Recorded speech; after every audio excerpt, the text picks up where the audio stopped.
एक दौर ऐसा भी था जब हिंदी फिल्मों के नायक यानी कि हीरो को बेहतर अभिनेता होने के साथ साथ एक विशेष व्यक्तित्व का मालिक होना भी पड़ता था। जरा भी अलग या कम दिखने वाले किसी भी अभिनेता को कोई फिल्मकार अगर मौका दे भी दे तो दर्शक उसे बतौर हीरो स्वीकार नहीं कर पाते थे। ऐसे में वो एक्टर या तो चरित्र या फिर हास्य भूमिकाओं को अपना लेते थे या नकारात्मक किरदारों तक ही सिमट कर रह जाया करते थे। दक्षिण से आए ढेरों ऐसे अभिनेताओं के उदाहरण आपको मिल जाएंगे जो वहां के सुपरस्टार होने के बावजूद हिंदी फिल्मों में सफल ना हो सके, जिसकी सबसे बड़ी वजह थी कि दोनों जगहों के नायकों का व्यक्तित्व एक दूसरे से एकदम अलग होता था, जिसे हिंदी दर्शक स्वीकार नहीं कर पाते थे। अलग व्यक्तित्व वाले कई मंजे हुए हिंदी फिल्मों के अभिनेता भी नायक बनने की ऐसी नाकाम कोशिश कर चुके हैं, लेकिन वे भी नायक की जगह खलनायक यानी कि नकारात्मक किरदारों में ही ज्यादा सफल हुए। ऐसे ही एक दमदार अभिनेता हैं जिनको उनकी नकारात्मक भूमिकाओं के लिए याद किया जाता है और उस अभिनेता का नाम है मिलिंद गुना जी, जिन्होंने 90 के दशक से लेकर आज तक हर किरदार में अपने संधे हुए अभिनय से दर्शकों का दिल जीता है। लेकिन आज हम आपको इनके आज से रूबरू करवाने वाले हैं। मिलिंद गुना जी का जन्म 23 जुलाई 1961 को महाराष्ट्र के पुणे में हुआ था। मिलिंद के पिताजी कर्नाटक के बेलगाम से थे और मां गोवा की रहने वाली थी।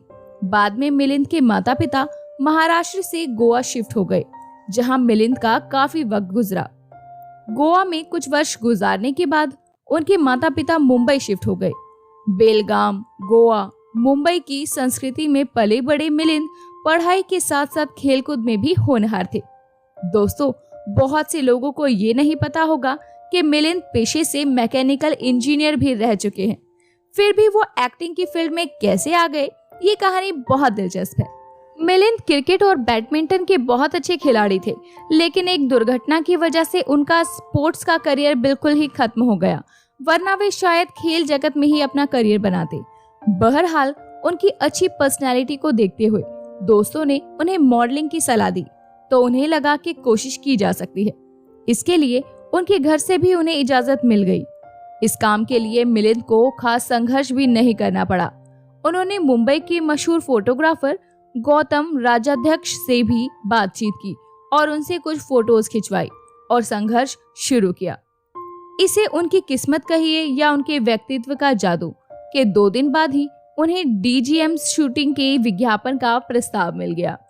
उसके पहले इस विज्ञापन के मॉडल शेखर कपूर जी हुआ करते थे।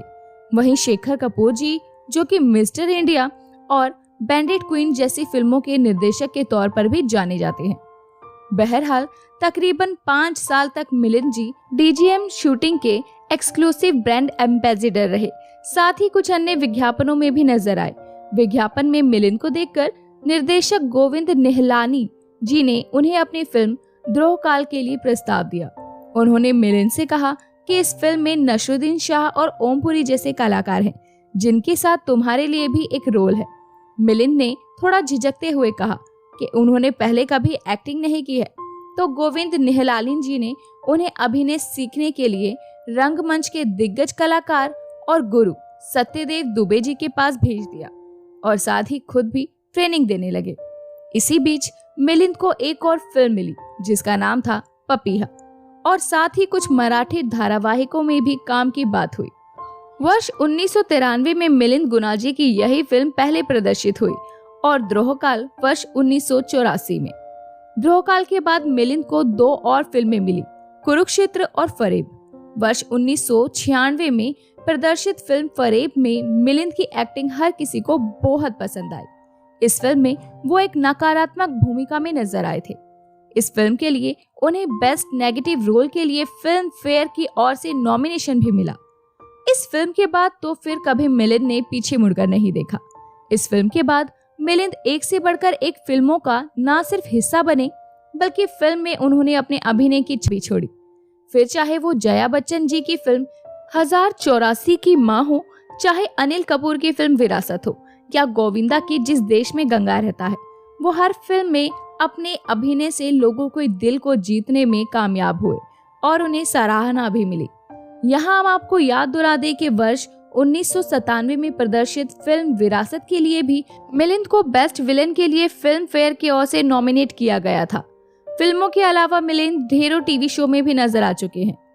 ब्योमकेश बख्शी, वीर शिवाजी, हमने ली है शपथ, CID जैसे कई हिंदी और मराठी धारावाहिकों के साथ साथ वर्ष 2006 में प्रदर्शित धारावाहिक धरती के वीर योद्धा पृथ्वीराज चौहान में भी वो दमदार भूमिका में नजर आए थे।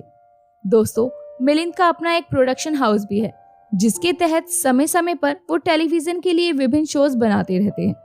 मिलिंद ने मराठी भाषा में कई सफल यात्रा गाइड शो के लिए बतौर सूत्रधार भी काम किया है।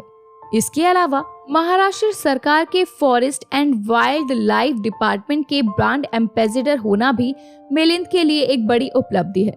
मिलिंद को हिल स्टेशन महाबलेश्वर का भी ब्रांड एम्बेसडर बनाया गया है।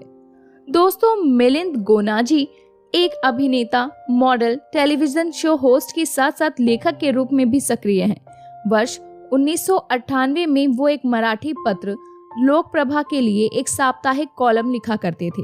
मराठी भाषा में अनुवट नाम से उनकी लिखी एक किताब भी आ चुकी है, जिसमें महाराष्ट्र और गोवा के सुदूर क्षेत्रों के बारे में जानकारी बताई गई है।